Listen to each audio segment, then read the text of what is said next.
আমি নবী কথা দিলাম রে, আমি নবী হাসরের ময়দানে থাকতে আমার একটা উম্মত জাহান্নামে নিতে দিব না। এই দরুদি নবীর পক্ষে থাকতে আপনারা রাজি আছেন কিনা? আমার আল্লাহ বন্ধুর ব্যথা দেখে বারবার আমার আল্লাহ বলতেন, বন্ধু গো এত ব্যথাই তুমি ব্যতীত কেন?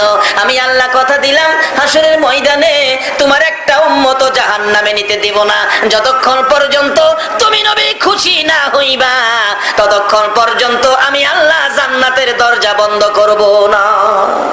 আমার নবী তখন চোখের পানিগুলো জর্জর করে ছেড়ে দিলেন, প্রভু গো আমাকে খুশি করার জন্য জান্নাতের দরজা খুলে রাখবেন। হ্যাঁ বন্ধু কথা দিলাম, আমাকে যদি খুশি করার জন্য এত কিছু করতে পারেন, আমি একটা দাবি করি, এই দাবিটা আপনি পুরা করেন। কি দাবি বন্ধু?